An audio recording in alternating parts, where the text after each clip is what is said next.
Eu não sei como é que foi seu dia, mas se você puder nesta hora, eu quero convidar você, de olhos abertos ou fechados, eu quero convidar você a orar agora. A orar a Deus, sabe, agradecendo. A orar a Deus buscando mais comunhão. A orar a Deus pelo privilégio de poder adorá-lo. A orar a Deus falando para Ele o seu anseio, o seu desejo. Pedindo a Ele, me dá mais fome, me dá mais sede. Me faz queimar mais pela Tua presença. Me faz buscar mais a Tua face. Me faz mergulhar mais diante de Ti. Me dê a alegria que eu tenho em outras coisas. Não permita que ela seja maior do que a alegria de estar na Tua presença. Vamos orar. Ora aí onde você está. Você não precisa de mim. Você precisa só falar com o papai. Você só precisa estar junto com Ele. Você só precisa comunicar com Ele. Sabe, não está nada programado, eu nem programei isso, mas Lidiane, há uma música eu acho que é Samuel Mariano, que ele fala, tudo o que eu queria era estar com... Bota lá aí, por favor. Enquanto isso você adora, enquanto isso você ora, enquanto isso você busca aí a presença do Deus Todo-Poderoso. Amém? Aleluia, Pai.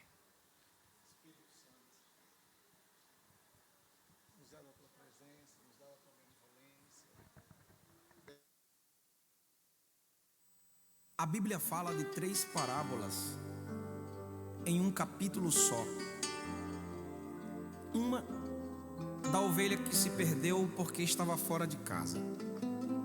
A outra do filho que se perdeu depois que saiu de casa. E a outra da dracma que se perdeu dentro de casa. É com esses 3 tipos de pessoas que Deus quer falar neste momento. Tudo que eu queria era falar contigo, mas tempo pra mim você não tem. Tudo que eu queria era ser o seu amigo, mas o meu espaço você preencheu também. Nunca mais conversamos de madrugada,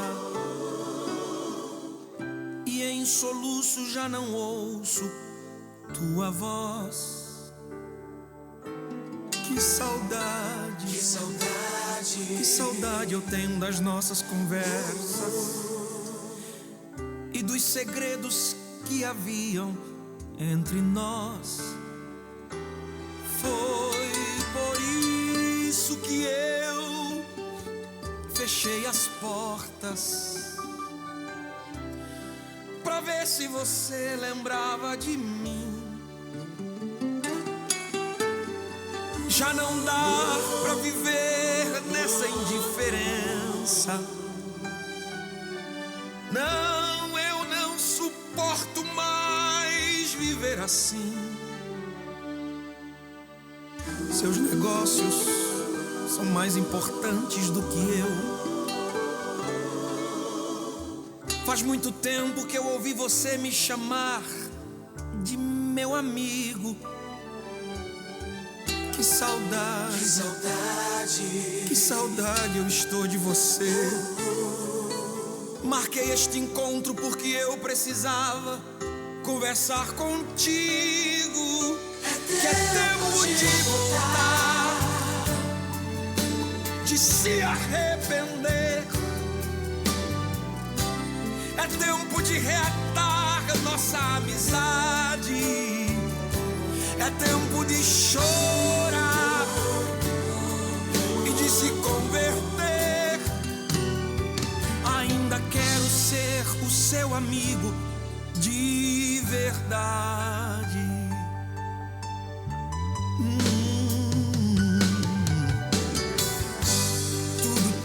Tudo que eu queria era falar contigo, Mas até aqueles 5 minutinhos de oração que você tinha, hoje já não tem. Tudo que eu queria era ser o seu amigo. Mas você arrumou tantas amizades e o meu espaço você preencheu também. Lembra quando a gente conversava de madrugada? Lembra? Lá no cantinho da cama você sempre me chamava de meu amigo. Que saudade, que saudade eu estou de você. Marquei este encontro porque eu precisava conversar contigo. Que é tempo de voltar, de se arrepender. Eu vim aqui pra gente reatar nossa amizade. É tempo de chorar e de se converter. Se você quiser, a gente vai sair de mãos dadas por esta cidade. Volta. Ainda sou o seu amigo de verdade. Aleluia. Glória a Deus. Abra aí, queridos, o livro de Atos dos Apóstolos, capítulo 1. Atos dos Apóstolos, capítulo 1. Enquanto você abre, dá uma sacudida na pessoa que está ao seu lado e diga: papai vai te pegar. Amém? Glória a Deus. Aleluia. Atos dos Apóstolos, capítulo 1. Verso 8 e 9, esse texto é um texto bem conhecido de todos nós. Amém? Glória a Deus. Diz a palavra: mas receberão poder quando o Espírito Santo descer sobre vocês, e serão minhas testemunhas em Jerusalém, em toda a Judéia e Samaria, e até os confins da terra. Tendo dito isto, foi elevado às alturas enquanto eles olhavam, e uma nuvem o encobriu da vista deles. Aleluia. Senta aí, amado e amada de Deus. Esse texto é tremendo. É algo sobrenatural falado aqui. Jesus reúne os seus discípulos, que ele também designou e chamou apóstolo, e ele diz para eles: sereis minhas testemunhas. E eu quero pedir a você, por favor, com alegria no coração, diga aí para alguém: você foi convocado para ser testemunha. Amém? O Senhor diz aqui no texto: sereis minhas testemunhas. Agora vamos olhar o cenário, irmãos. Há poucos dias antes de Jesus dizer isso, esses discípulos estavam andando com Jesus, e cada rua que eles passavam, alguém olhava e delatava o que eles estavam fazendo. O Império Romano no pescoço, os religiosos da época, os escribas e os fariseus, querendo pegar eles. E Jesus caminha, e enquanto ele caminha, coisa acontece. E tudo que ele faz vira perseguição, cada milagre, cada coisa. E ele começa a dizer: olha, fica tranquilo, porque daqui a pouco eu vou partir, eles vão me prender, vão me matar, vocês vão fugir, mas já está tudo dentro do script. E depois eu vou voltar. E eles não entenderam, porque eles viveram momentos maravilhosos. Imagina, irmãos, aqueles discípulos, não é? Tá lá em Sóstenes 2:9, tomando banho de rio lá no Jordão com Jesus, comendo uma fruta, não sei que fruta tinha lá na época, não é? Mas eles comendo. Imagina eles brincando, eles sorrindo, porque eu imagino um Deus assim, um Deus que brinca, um Deus alegre, um Deus festivo, um um Jesus que se comunica, porque o que mais Jesus fez foi se comunicar. Eu não consigo ver esse Jesus cinzudo, esse Jesus meio perdido. Jesus, se tem um personagem que se aproxima dele, para mim é aquele Jesus do The Chosen, se aproxima mais de Jesus. Eu acho ele um pouco mais humano dentro desse relacionamento. Então Jesus brinca com os discípulos, Jesus trabalha com eles, Jesus está naquele momento com os discípulos, e toda aquela coisa. Mas agora a coisa vai ficando difícil. Ele vai para o monte orar, os discípulos dormem, e ele ali soa, começa a transpirar sangue.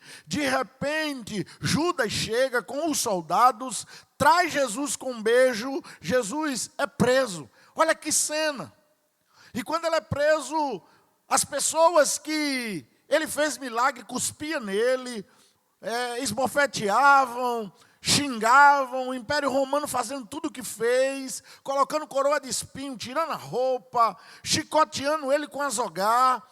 E os discípulos estão vendo aquilo, todos fogem. Pedro tenta chegar de longe, segue Jesus de longe. Vocês lembram desse episódio? E aí Pedro nega 3 vezes, não é? Ao canto do galo. E aí Pedro se vê naquela situação. Judas pega uma corda, se enforca, e eu não sei se por competência ou incompetência, eu não sei se ele fez para fazer uma cena, eu não sei se ele fez, isso eu estou dizendo, tá? Eu não sei se ele fez para chamar a atenção dos outros discípulos, para dizer que estava arrependido, eu não sei se ele queria se enforcar de verdade, porque geralmente, mas se você quer se enforcar, você bota numa pilastra, você bota numa viga, mas botar num galho podre. Eu não sei se ele queria. O fato é que ele coloca a corda e quando o peso dele vem, o galho cai, mas ele escorrega, cai do penhasco, abre e morre. Ele não morreu enforcado, ele morreu da queda. Então, tudo isso está acontecendo, os fatos estão acontecendo lá, a perseguição começa a acontecer de uma forma muito mais terrível. Jesus está passando por humilhações terríveis, surrado. Pessoas abandonando. E é nesse cenário que ele é morto, pendurado como um malfeitor, como um maldigente, como um bandido numa cruz. Daquela cruz ele vai para um túmulo. Soldados ficam na porta do túmulo. Pela manhã, após 3º dia, quando eles chegam lá, o corpo não está. Irmãos, é uma cena difícil ou não? Você que andou com essa pessoa, você que acreditou nos sonhos, que acreditou nos ideais, como ficaria? Esses discípulos, eles começaram agora a ficar tristes, eles começaram agora a ficar cabisbaixos. Homens que andaram, homens que viram milagres, estavam desanimados com os últimos fatos. Em caminhos de Emaús tinham 2, né, andando. Cleopas e outro, e só contemplavam a tristeza. O que fez com aquele povo? Aqueles discípulos, eles olharam um para o outro, se reuniram no lugar, apesar das mulheres dizerem dos fatos, apesar de tudo, mas olhou e disse, dá não, ele já morreu, o próximo é a gente. E deram uma esfriada. Eles abandonaram. Sabe que tem dia que a gente está fervoroso e no decorrer do caminho a gente vai perdendo um pouquinho dessa brasa, desse calor. As circunstâncias adversas são tão grandes, a gente vai começando a esfriar. Foi o que aconteceu. Eles começaram a esfriar. Aconteceu com a vida desses homens. O que eles fizeram? Eles voltaram a pescar. Eles voltaram a ir para o mar, porque quando Jesus chamou eles eram do mar. E eles tiveram uma experiência marcante com Jesus naquele lugar. E caminharam com Jesus aproximadamente 3 anos e 6 meses. E viveram os maiores milagres da vida. Deixa eu fazer uma pergunta aqui. Eu fiz hoje em vídeo, botei em alguns grupos. Alguém aqui já teve uma experiência marcante com Jesus? Aquela que você diz assim, essa aqui, sabe? Como você se sentiu quando você teve aquela experiência marcante? Quando você sentiu, quando Jesus abriu, sabe, aquilo que parecia impossível começou a acontecer. Quando você viu o milagre de Deus, como é que você ficou? Aquela oração que você fez, que você clamou durante muito tempo, algo que você, sabe, ninguém sabia o que estava lá dentro doendo, e de repente resolveu. Não dá? Aquela alegria, aquele, aleluia, que coisa boa, Deus é fiel, Deus é maravilhoso, e você fica ali. Aqueles homens, eles tiveram histórias assim, maiores, porque imagina que Jesus chama eles na porta do inferno, porque o nome do lugar é aquilo, Filipos, junto de Filipos, e Jesus está lá e chama eles e pergunta quem ele é. E eles começam a dizer o relato do que aconteceu. Meu amigo, a gente expulsou demônio, as pessoas foram curadas, paralítico andou, a coisa estava acontecendo numa proporção muito grande, maravilhosa. E que eles falavam de mim, uns diziam que tu era Elias, o João Batista, e um dos profetas, a coisa estava muito boa. Mas agora Jesus morreu. Mas agora Jesus não está entre eles, não é? E o que é que eles fizeram? Desistiram. E foram para uma pesca de novo. Foram pescar. Só que eles foram pescar, irmãos, e foi pesca frustrada. Você não sabe o que é sair de 4 horas da manhã para ir pescar. E chegar no final da tarde. E olha que eu estou falando de praia, aquele mazão. E eu vou usar um peixe só para vocês entenderem. E não pegar uma cundunda, não pegar uma piaba, sabe? Não pegar uma tilápia. Nenhum desses peixes são do mar. Mas talvez você não entendesse se eu falasse peixe do mar. Todos não entenderiam. Você está ali o tempo todo e nada pegaram. Esses discípulos estão lá e nada pegaram, entristecidos. Mas de repente alguém grita da praia: ei! Pegaram o que aí? E eles dizem: joga do outro lado. E eles jogam. E quando eles jogam, irmãos, a rede começa a ficar cheia. Um olha para o outro e diz: eu já vi isso. Eu conheço esse. Essa voz não é estranha. E João diz: Pedrão, é ele. E Pedro, porque estava sem roupa, se lança no mar envenenado.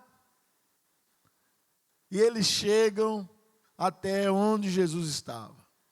E a partir daqui eu quero ministrar um pouco mais para você. Sobre fortalecidos por Jesus para testemunhar suas vitórias. Esses homens estão lá no mar. Sabe, homens que viveram coisas maravilhosas, de dar soco para o ar, de festejar, de saltar de alegria, de milagres. Mas agora estavam sem foco, agora eles estavam sem direção, agora eles não tinham propósito nenhum, foram pescar por pescar, agora eles voltaram para aquela mesma vida, porque estavam abatidos. Porque quando a gente passa por circunstâncias assim na vida, a tendência é a gente se abater. Agora deixa a vida me levar, a vida leva eu. Agora o que deu, deu. O que tá bom, tá bom. Não tem mais força para nada. Tem gente que não tem força para levantar da cama. Tem outros que não tem força de fazer nada. Não tem força para procurar um emprego. Não tem força para procurar uma melhora para o trabalho. Não tem força para coisa alguma. Não tem força nem para se revoltar em Deus, porque está desanimado. Aquelas pessoas estavam abatidas. Elas olhavam uma para a outra e diziam: não vai dar certo mesmo, não. Essa pescaria não vai dar certo, não. Estavam frustrados, nada dava certo. Aí Jesus vê os discípulos, aquele que ele treinou, aquele que ele amou, aqueles que ele serviu, aqueles que ele restaurou, aqueles que ele tinha dado um projeto. E ele vai lá naquela praia e diz: ei, tem peixe aí? Lança do outro lado. E eles pegam. E durante muito tempo a gente só fica olhando e pensando nos peixes. Mas o que Jesus estava fazendo ali era conexão. Ele estava conectando o coração daqueles discípulos de volta ao propósito. Porque quando a gente começa a ver a oração respondida, quando a gente começa a ver a glória de Deus sendo manifesta na nossa vida ou na vida de alguém, aí a gente começa a conectar de novo, e a gente começa a sonhar de novo, e a gente começa a projetar de novo, e a gente começa a declarar coisas de Deus de novo. Então Jesus estava ali pelo um ato de conectar o reino dos céus que ele havia implantado no coração de cada pessoa. Você sabia que o reino dos céus está implantado no seu coração? Está implantado dentro de você. Você tem um DNA do céu, e está implantado na minha vida e na tua vida, e está implantado naquilo que Deus já declarou lá em Mateus 28, que nós vamos ganhar as nações para o Senhor Jesus. Então havia uma conexão ali no coração daquelas pessoas. Jesus aparece para eles, para aqueles discípulos, não só para dar peixe, mas para dar propósito, para trazer de volta para a missão, para mostrar algo que eles não tinham visto, porque muitas vezes na vida a gente só vê o que é trágico. É ou não é assim? Muitas vezes na vida a gente vê o que deu errado. Vai procurar ver a história do dono da Tramontina. Esse cara era porteiro num bordel. Colocaram ele para fora. Deu errado. Não, deu errado não. Virou o dono da Tramontina. Tem coisa que a gente olha e pensa que deu errado. Porque a gente só contempla o que deu errado. A gente só olha, sabe, com a perspectiva, com o olhar físico humano. Jesus foi mostrar para eles que a morte não venceu. Jesus foi mostrar para ele que a cruz estava vazia. Jesus foi mostrar para ele que o túmulo não pode prender o poder da glória, irmãos. Nada pode prender o poder de Deus derramado na minha e na tua vida. O meu Deus e o teu Deus é um Deus vivo. Eita, a gente perdeu a oportunidade de ser feito criança agora, não é não? Porque criança, quando fala de alguma coisa, quando brinca, já viu filho solteiro, pequeno? Ele brinca sozinho, não é não? É ou não? E brinca, e corre, e fala com ele, e volta e tal. E naquela alegria, a gente perdeu esta alegria de poder sorrir e dizer: o meu Deus é um Deus grandão, o meu Deus é um Deus todo-poderoso, nada pode deter o meu Deus, Ele é um Deus vivo. Ele vence todas as batalhas. Jesus vence todas as batalhas. Está passando por alguma? Jesus vence. Ele é o Deus que vence. Quando você falar com alguém, ei, não fala para ela: eu estou passando por uma dificuldade, estou com um problema, sabe? Como é que você está, rapaz? Ora por mim, não está muito bom não. Eu tenho uma dor, pronto, já tomou posse. Não, irmãos, eu estou passando por uma dificuldade, mas Deus está comigo. Eu vou sair daí melhor, vou sair vitorioso, porque o meu Deus, Ele é poderoso. Deus é um Deus todo-poderoso, Deus é um Deus além. Ele ressuscitou, irmãos. Todos os outros deuses estão mortos, mas o meu e o seu ressuscitou. Amém? Ele é vivo. Quando foram buscar ele disse: por que procurar entre os mortos aquele que vive? Agora o que é mais interessante é que Jesus não só ressuscitou, ele voltou. E ele voltou para fortalecer, ele voltou para encorajar, ele voltou para restaurar a fé dos discípulos na missão que ele estabeleceu. O culto, a nossa reunião, pequeno grupo, ministérios, ele tem uma missão de nos fortalecer para a gente viver este amor, esta glória de Deus, esse poder de Deus que foi já derramado por Jesus para nós. Então a vitória de Cristo, irmãos, precisa ser proclamada. O que eu mais tenho que falar é da vitória de Jesus. O que Ele fez por mim, o que era impossível, mas se tornou possível por causa de Jesus. Sabe, a criar algum pretexto para falar. Criar alguma coisa para você falar de Jesus. Você está no Uber, fala de Jesus. Está no metrô, fala de Jesus. Está no trabalho, fala de Jesus. Está na internet, fala de Jesus. Qualquer coisa, sabe, é importante para falar de Jesus. Rapaz, que roupa bonita. Rapaz, tu ficou mais alegre. Foi. Mas eu estou achando que a alegria não foi a roupa, não. Porque aí, pronto, já começa a falar de Jesus. Eu trabalhei numa empresa que a dona da empresa disse assim: você conhece dos produtos aqui com excelência. Você sabe bem dos produtos, sabe se expressar bem, fala legal dos produtos. Agora, não está vendendo tudo. E não está vendendo bem. Eu estou preocupado com você. E aí, ela botou outra pessoa, e depois de um tempo ela foi visitar comigo. E ela disse: eu já tenho um diagnóstico. Eu sei o seu problema. Eu disse: qual é? Você prega mais do que vende. Todo cliente que você chega, você prega. Fica falando. Aí não vende. Eu disse: pois é. Eu e carro velho. Eu gosto de pregar. Então, irmãos, a gente tem que falar de Jesus para todo mundo. Porque Deus nos dá a oportunidade, sabe? Fala desse poder. Fala desse Espírito Santo que transformou tua vida. Olha como tu era e como está. Mostra quando Jesus entrou na tua vida, na tua casa, na tua história.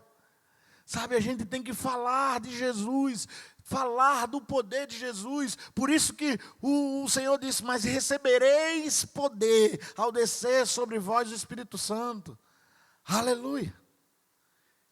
E assim como aqueles discípulos, eu e você é chamado a viver isso. É chamado a anunciar e a manifestar as vitórias de Jesus. Você tem falado do amor de Deus para alguém? O ano que passou, 2025, você ganhou alguém para Jesus? Que tal ganhar agora em 2026? Que tal discipular uma pessoa? Que tal começar a chorar, sabe, por alguém? Porque a gente chora por cada coisa, né, não? Tem menina que chora porque a boneca perdeu a tintinha da unha. Tem gente que chora por tanta coisa. A gente chora pela borboleta que passou, se chocou no vidro do carro. Tem pessoas que choram por qualquer outra coisa. Chora por uma comida. Nem deixaram para mim, eu gosto tanto, né? A gente precisa chorar, mas chorar orando, chorar clamando, chorar pedindo, sabe? Seja pidão, né? Sei nem se essa palavra existe, mas seja pelo Senhor Deus, para que a vida de outros sejam alcançados, amém? Então aqui vai o primeiro tópico para a gente pensar nisso. Jesus venceu e fortaleceu seus discípulos para testemunhar. Jesus, tudo o que fez para que os discípulos testemunhassem. O que é testemunhar? Testemunhar é contar os feitos, testemunhar é contar os fatos, testemunhar é viver os fatos, testemunhar é abrir a boca e falar.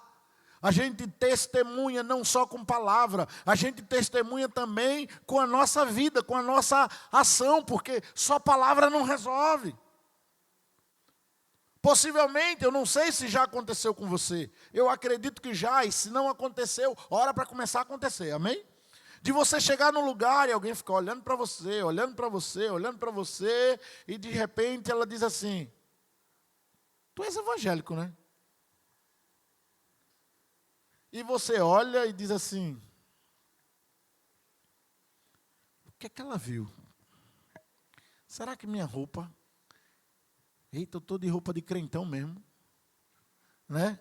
Aí você olha e diz: não, mas eu estou de short. Não é muito comum. Crente de short. Não, mas eu estou de camiseta. Crente de camiseta. Sandália havaiana de short e ela identificar? Não. Porque fizeram um estereótipo e isso não é roupa para um crente. Do estereótipo que criaram, amém? A roupa do crente é o terno, a gravata, alguma coisa assim. Não só o desse, do jeito que está aí. Deus te abençoe. Mas criaram uma cultura, Aí você diz, não, então não é roupa. Sabe por quê? É a presença. É a unção do Espírito que está na tua vida. E quem tem unção, fala dessa unção, aonde está. Quem tem unção, fala do amor de Jesus, testemunha. Olha o que a Bíblia vai dizer em João 16, 32 e 33. Eis que chega a hora, e já se aproxima, em que vos sereis dispersos, cada um para a sua parte, e me deixarei só, mas não estou só, porque o Pai está comigo. Aí ele continua e diz assim: tenho-vos dito isto, para que em mim tenhais paz. No mundo tereis aflições, mas tende bom ânimo, eu venci o mundo. Então Jesus foi fortalecer os discípulos, dizendo: eu já venci, eu sou vencedor, e eu coloquei na sua vida esta mesma unção. Por isso que Paulo vai dizer em Romanos capítulo 8, nós somos mais que vencedor. Se existe vencedor, a sua categoria é acima, mais que vencedor. E nós temos que viver como mais que vencedor. E mais que vencedor é aquele que anuncia não as tragédias, mas o fogo. O fogo purificador, o fogo transformador, o fogo de Deus que está dentro de você. Então Jesus aparece para os discípulos trazendo paz. Ele não apareceu naquela praia trazendo acusação, não. Ele não apareceu dizendo: ó, está vendo? Está frio aí, ei, está vendo que você não é de nada? Não, ele não acusou. Ele mostrou as marcas da cruz. Atos diz que ele chegou e mostrou, e disse: ó, passei por aqui pela parede, sou eu. Ele mostrou as marcas da cruz, ou seja, a prova da vitória. Eu venci. Irmãos, é quando você fala, lembra que eu perguntei? Aí você diz assim: eu venci. Ah, Jesus mudou a minha história assim. Jesus mudou a minha vida. Não há derrota, há vitória. Com meu Deus é vencer ou vencer. Amém? Então a ressurreição de Jesus começou a transformar os discípulos. Aquelas pessoas que estavam amedrontados, porque às vezes a gente está amedrontado com o sistema, amedrontado com as pessoas lá fora. Tem gente que tem medo de falar, outros têm medo de se expressar, mas eles estavam amedrontados com medo. Mas Jesus vem e mostra as marcas da ressurreição para aqueles homens, ou seja, encheu o coração deles de esperança, fortaleceu a fé deles. E eu fiquei pensando um bom período nesse texto. Jesus vai lá no mar, aparece para eles, conversa, depois mostra marcas, come, chama Pedro no canto. Eu disse: meu Deus. Agora para pensar isso, só para fortalecer a fé deles. Quantas vezes Jesus não aparece para mim e para você? Só para fortalecer a nossa fé. Sabe por quê? Porque antes que eu e você haja, antes que eu e você faça qualquer outra coisa dentro da igreja ou fora dela, a gente precisa ter a fé renovada. Porque sem fé, a gente vai agir e não vai ter o resultado necessário. A vitória só vem quando a gente está vivendo uma vida espiritual em Deus. Sem fé, nós podemos viver no caráter. Ou você não conhece muita gente de bom caráter, que nem crente. Eu conheço muitos dentro da igreja e fora. Conheço pessoas de um caráter. Mas caráter sem poder, sem unção, é religião. É uma tradição.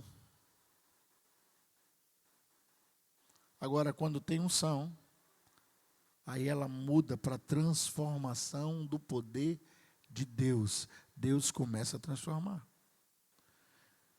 Então Cristo aparece para eles ressurreto. E quando ele aparece, ele faz algo, ele restaura a identidade deles de discípulo. Você sabia que você tem identidade de discípulo? Você sabia que você é discípulo e discípula de Jesus? Quantos sabem disso? Amém. Glória a Deus. Quantos aqui foram na escola e na aula de português a professora estava ensinando? 2 mais 2 é 4. 4 mais 4, 8. 8 dividido por 2 dá 4. Quantos estavam na aula de português e a professora estava ensinando isso? Hã? Essa é o quê? Oh, nossa. Eu pensei que era de português. Você deu para entender a identidade? Vocês já identificaram que a identidade disso aí é de quem? É de quem? Matemática. A sua identidade é de discípulo. E discípulo faz o que o mestre faz. Discípulo age como o mestre age. O que é que o mestre é apaixonado? Por vidas. Então, discípulo tem que amar vidas. Tem que servir o outro, sabe? Tem que orar pelo outro, tem que buscar viver a plenitude. Discípulo que está sempre perto do mestre. Por isso que a Bíblia diz que Maria procurou a melhor parte, né? Está sempre perto. Esses homens fugiram. Em vez de estar perto, eles foram para o mar. Aí Jesus foi atrás. E disse: vocês são minhas testemunhas. Vão deixar de ser fugitivos para agora testemunhar. E vão deixar de ser pessoas fracas que têm medo de falar ou que não buscam, para ser pessoas fortalecidas no poder de Jesus. Por isso eu tenho convicção que cada pequeno grupo vai multiplicar. Por isso que eu tenho convicção em Deus que a sua família vai se converter, que seus amigos vão se converter, e não vai ser algo para a gente encher a igreja, não, vai ser algo para a gente ter relacionamento. Nós vamos nos relacionar em Deus, nós vamos cuidar um do outro, ter interação um com o outro e viver este amor de Deus, amém? Segundo, Jesus vai lá porque Ele nos chamou a proclamar a vitória da cruz. Eu gosto daquela música que diz: no terceiro dia, a pedra do sepulcro rolou, né? Quando Maria chegou lá, o anjo perguntou: o que é que você está fazendo aqui, procurando entre os mortos? Mas fala sério, a gente às vezes procura um Deus morto ou não? Ei, teu Deus ressuscitou. E foi até eles. E cada dia vem até mim e você para dizer esta missão. Mateus 28, 19 e 20. Portanto, ide e fazei discípulos de todas as nações, batizando-os em nome do Pai, do Filho e do Espírito Santo, ensinando-os a guardar todas as coisas que eu vos tenho mandado. E eis que estou convosco todos os dias até a consumação do mundo. Amém? Ele está com você, fala, anuncia. Quem convence é o Espírito Santo, mas anuncia com tua vida também, para que outras pessoas vejam. Amém? Glória a Deus. Jesus deixa claro para os discípulos: vocês são minhas testemunhas. Olha para alguém e diz para ela: você é testemunha. Olha para outro e diz: você é testemunha. Testemunha é diferente de espectador. Amém? Você não foi chamado para estar olhando. Você foi chamado para estar envolvido fazendo. Para estar manifestando. Não é para ver, mas é para dizer: olha o que Ele fez em mim. E cada dia que eu caminho, olha o que Ele faz. Olha como Ele tem agido na minha casa. Olha como Ele tem agido no meu coração. Olha como Ele tem me tirado de cada calabouço que aparece para mim. Testemunha. Testemunha não fala só em ver. Testemunha fala em ouvir. Mas testemunha também fala em viver. Eu preciso ver, ouvir e viver, para que outras pessoas vejam. Sabe? Quando a gente está com a roupa nova, a gente testemunha dela ou não? Testemunha, irmão. Você fala dela absurdamente. Dá uma olhada para alguém, a gente até brinca, né? Quando noiva. Ela pode ser canhota como for, tudo é com a mão direita agora, e mostrando a aliança. Tem gente que compra carro, passa quase 6 meses, é 1 ano para tirar o plástico do banco. E é um aperreio para entrar. A gente às vezes dá testemunho dessas coisas. A gente precisa testemunhar de Cristo. Amém? A mensagem central não sou eu. A mensagem central não é o nome da igreja.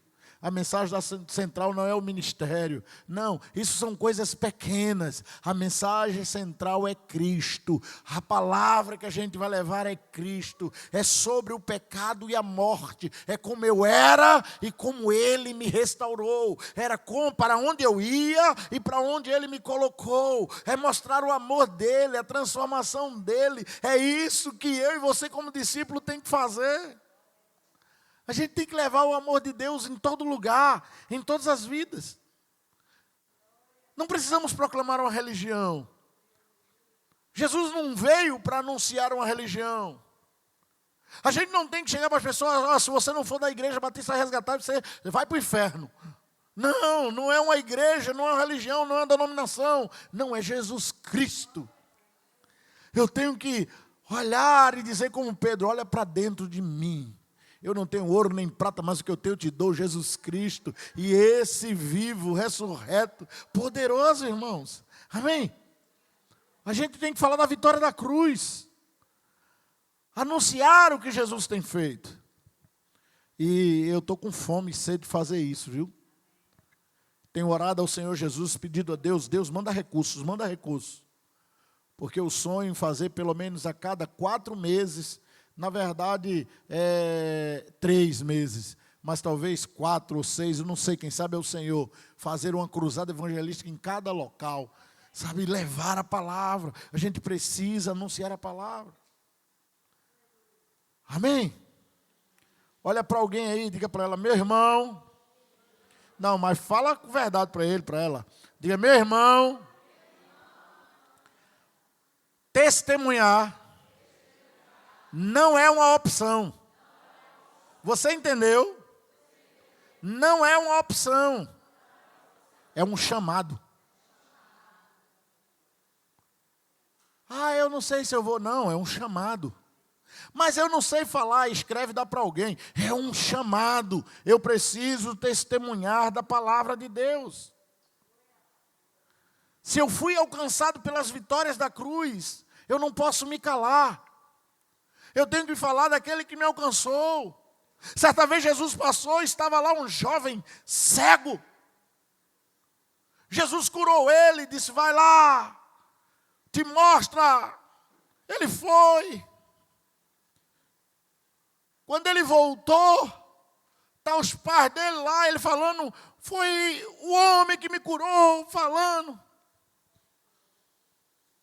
Aí o Sinédrio falou com Roma, reuniu todo mundo, pega os pais, pai disse, a gente vai morrer.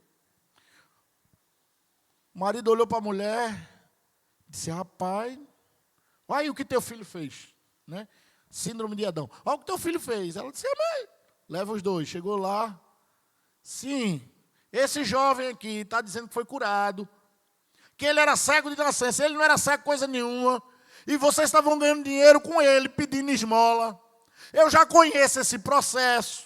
E como é que foi? Os pais disseram, olha, ele já é maior de idade. Ó, os pais se esquivando.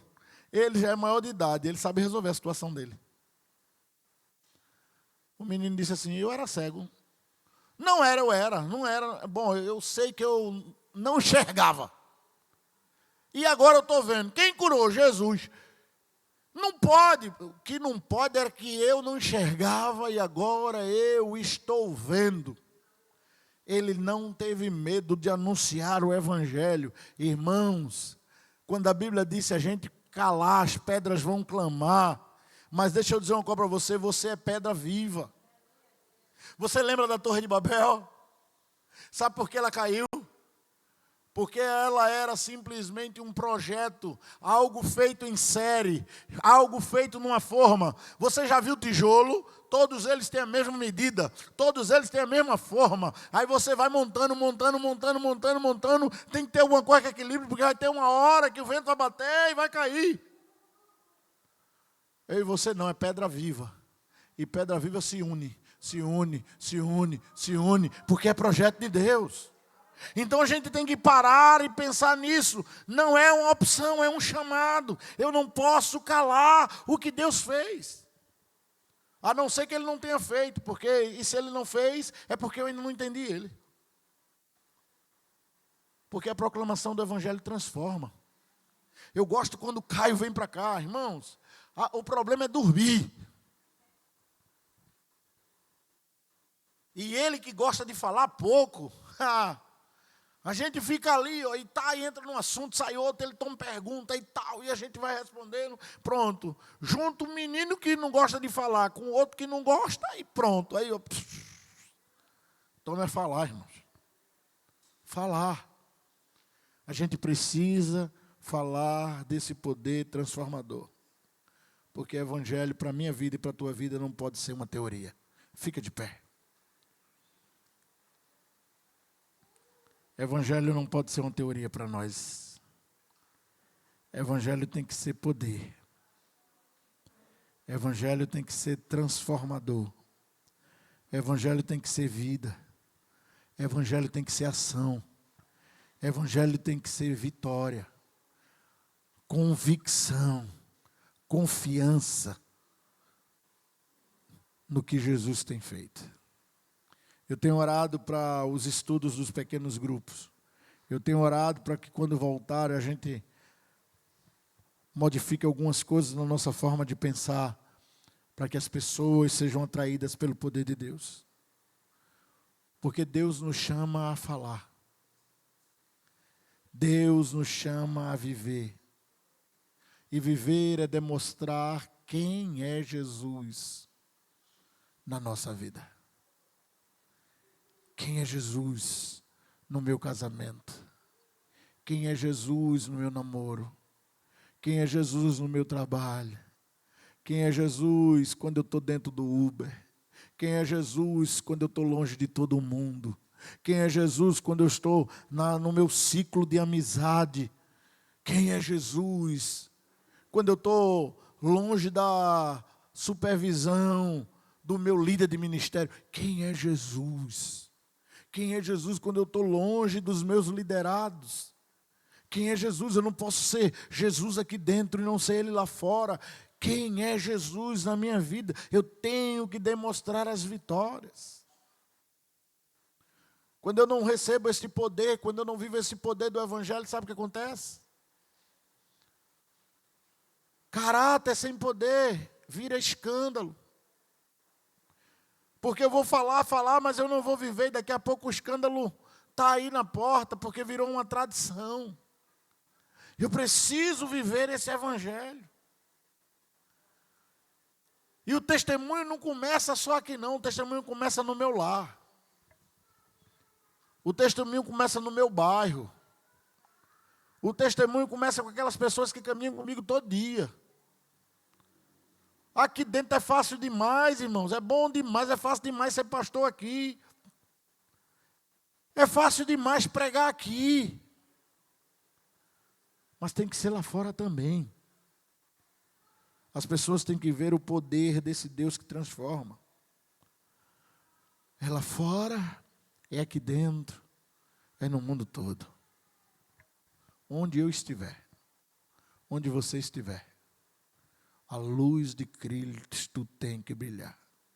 Cristo tem que ser anunciado com palavras ou sem palavras.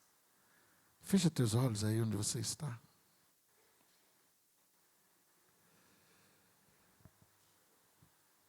Naquele dia Jesus foi até os discípulos.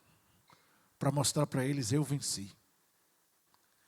E ele não mostrou só a vitória, ele também fortaleceu eles para poder enviá-los. Deus quer cada dia nos fortalecer para poder nos enviar. Ele continua fazendo isto a cada dia, e hoje ele faz a partir desse culto. Nos fortalecer, porque Deus sabe do potencial que você tem nele.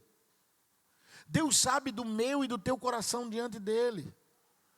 E nós somos chamados para viver as vitórias dele, para anunciar as promessas dele, para viver o que o Espírito Santo tem derramado, porque sem o Espírito Santo a gente não consegue. As vitórias vêm através do Espírito Santo. Por isso, se você não tem, busca o Espírito Santo, entrega a vida para Ele. Diz: Espírito Santo, eu preciso do Senhor, eu preciso do Deus Todo-Poderoso, eu preciso da vitória da cruz. E a vitória da cruz vem quando Cristo vivo entra no nosso coração.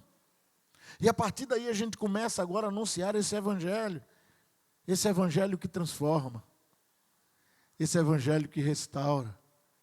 Deus vai fazer isto na sua vida. Deus já está fazendo e vai potencializar mais.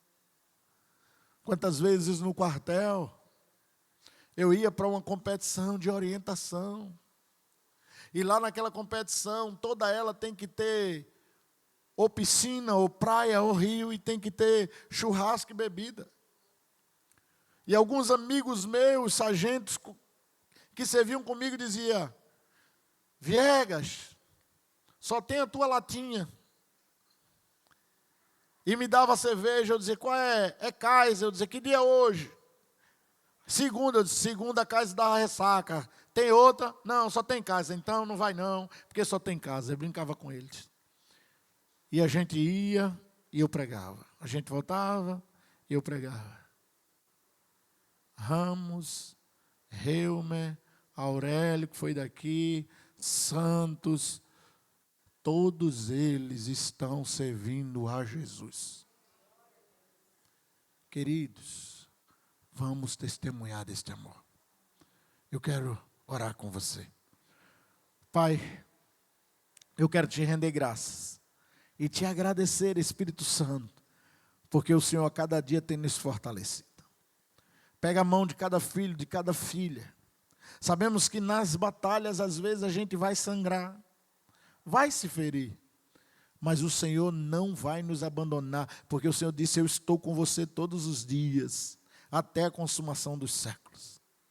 Senhor, faz arder mais o meu coração.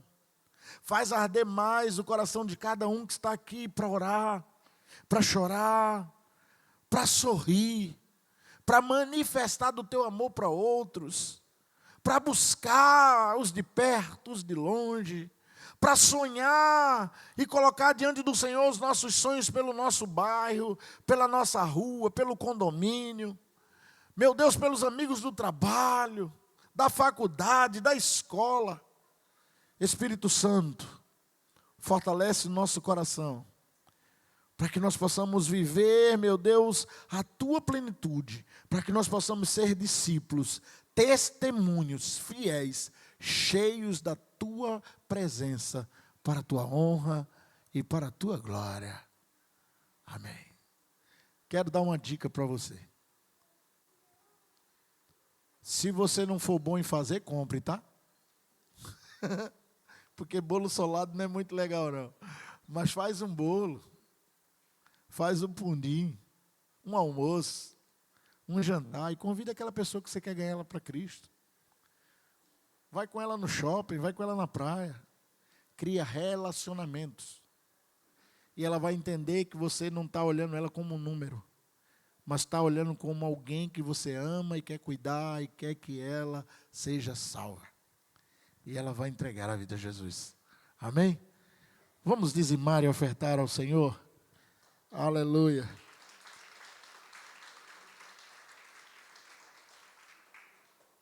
Irmão, esse aplauso foi horrível. Aplaude com força aí.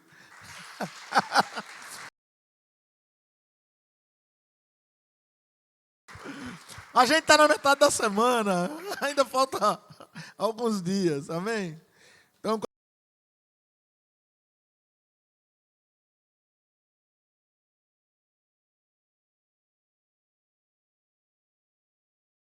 para a glória do Deus Todo-Poderoso. Vamos se alegar, Senhor.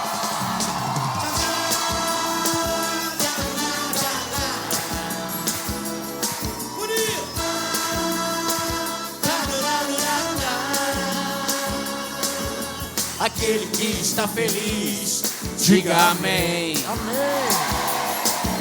Aquele que está feliz, grite aleluia.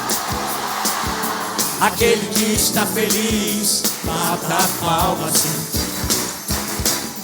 Aquele que está feliz, dance comigo assim. Com Jesus no coração a gente é feliz. Com Jesus na condição, tudo é muito bom. Jesus é